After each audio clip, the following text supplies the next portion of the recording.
Hey guys, it's Amanda. So this is week 12, and I thought it would be a good time to do another update. Um, my this is actually week 12, but with the way the calendar days are, my 3-month surgiversary isn't until next week on Tuesday, if I go by the date. But I don't know. It's confusing. So anyway, yeah, this is the start of week 12. And last week, I was happy to report that I weighed 289 pounds, even, or odd, which had brought me down to 69 pounds lost. And that's from my highest surgery weight of 358. And this week, I have lost 4.4 pounds, which brings me down to 284.6. And I've lost a total in 12 weeks of 73.4 pounds. And my goal was to lose 100 pounds by the time I go back to see my surgeon on the 15th of September, which means I've got 26.6 pounds left to go to hit that mark. But that's in like 2 weeks, and I really don't see that happening. But it's good because I will be close to 100 pounds. So I will be there definitely by the end of September, which is awesome. So yeah, my first goal that I had set was to lose 60 pounds by the end of August, and I hit that at 299.8 on the 8th of August instead of the end of the month. So now my new bigger goal is to lose another 60 pounds by my 4-month surgiversary, which is October 6th. So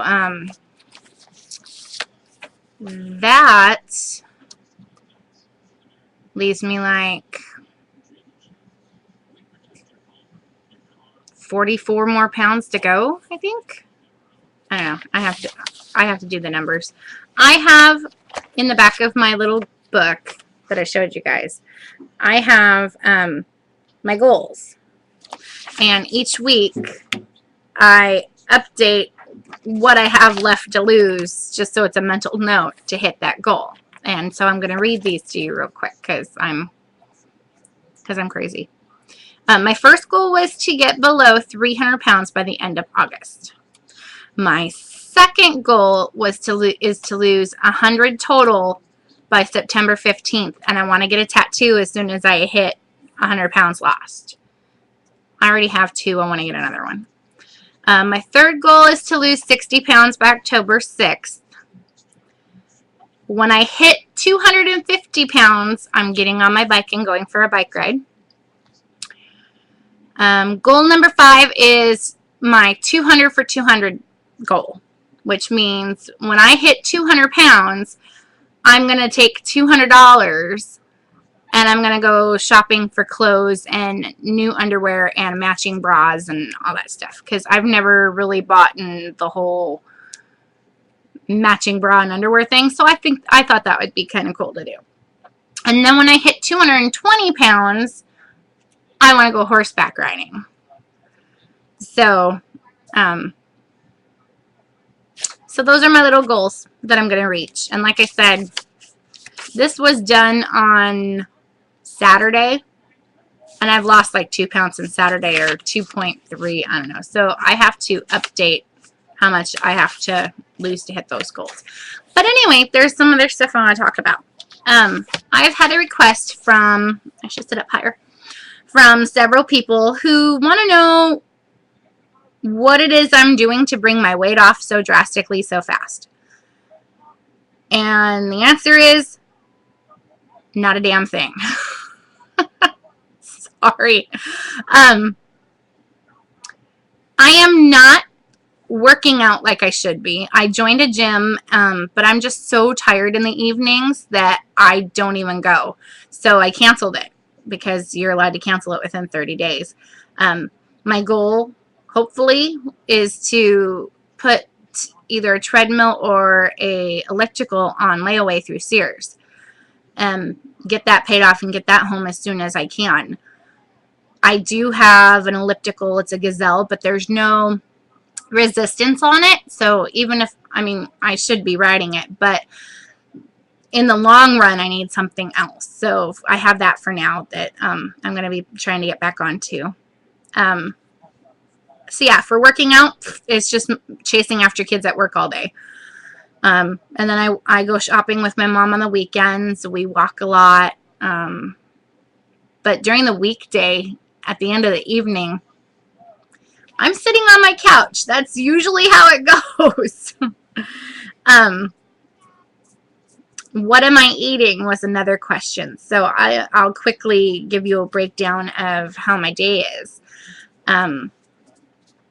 For breakfast, which I'm really bad about doing, sometimes I don't even eat breakfast.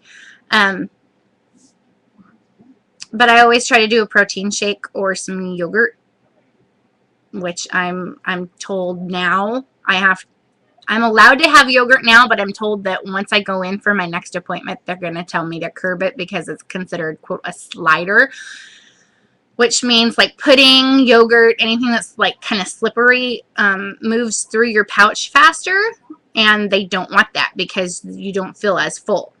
So they're going to tell me when I go into my next appointment to cut that out. But for now, I either do a protein shake or I try to have half of a yogurt. I can eat a full yogurt if I really want to without feeling sick. But right now, like the little Yoplays, I can eat about a half of one by myself. I usually try to share with my husband, though. Snacks at work. I get a 10-minute break in the morning around 9 o'clock. So I always try to have a sugar-free pudding, or if I hadn't had yogurt for breakfast, then I try to sneak it in for my snack. I'll have like a slice of beef jerky. Like I said, I only get 10 minutes, so it has to be something semi-quick that, you know, I don't have to concentrate on eating so much. Lunchtime, my meals, I'm eating just about anything. There's a list of foods that I have not tried yet post-surgery, but like right now, I'm eating tater tot. I've got a tater tot casserole in the oven for dinner. I can do that. I usually will try to take the tater tots off the top of it and just eat out the meat that I put in there and the vegetables.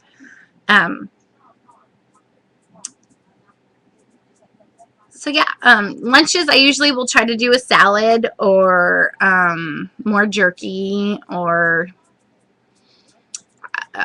I've tried a sandwich square, like, you know, a fourth of a sandwich a couple of times. Bread is not a big fan of me, so I try not to do a whole lot of bread.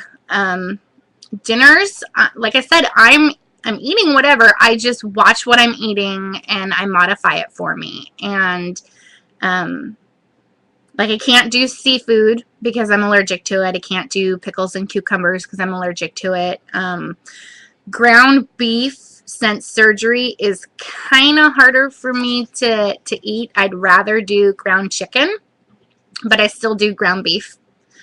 I just don't eat as much of it. Like if I make a soft taco or something, I try to put more beans in there instead of the meat, for me at least. For a while there, I was doing grapes and strawberries and some bananas, but then they started to kind of give me an upset stomach, so I'm thinking maybe it was like sugar overload. So I'm kind of laying off of them for a bit, and I'm probably going to try to start them up I was thinking, well, I've got a 3-day weekend this weekend because of Labor Day, so I was thinking of maybe getting some grapes and seeing how they treat me since I'll be home with nothing to do. I always, always, always, always, always have my ice water. There's a little bit of ice in there, but I always have it. And I think that's helped because before I would drink Dr. Pepper like it was going out of style. That was my thing. I could polish off a 2-liter in a day. Water, pfft. But now I have my ice water with me wherever I go. I do not leave my house or my mom's house. Like if I'm leaving my mom's house to drive home, she's got an ice maker. I refill my bottle. I'm telling you, ice water, ice water, ice water. I can't do things that are too oily or too greasy. They don't sit well. They give me nausea. I can't do anything too dry, like meats or breads that are like really dried out. I have to keep them wet. Like if I try to do a small hamburger, I have to like load on the ketchup. I can't do anything too thick, like steaks or, again, breads. It has to be small, flat, thin, and when I chop up my food, look at the size of that. Like, think of the end of a pencil eraser.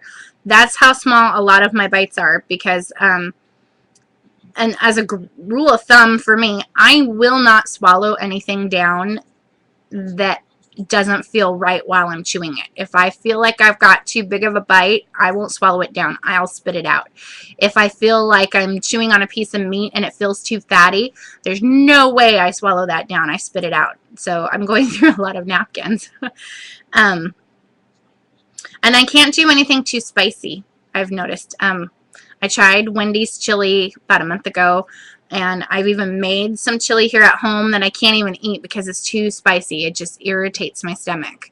So I'm trying to go with the flow. I'm trying to eat whatever, you know. I'm not altering that too drastically. I do watch. I make sure I'm in my calories. I make sure I've got my carbs and my grams of fat, and yeah, if I'm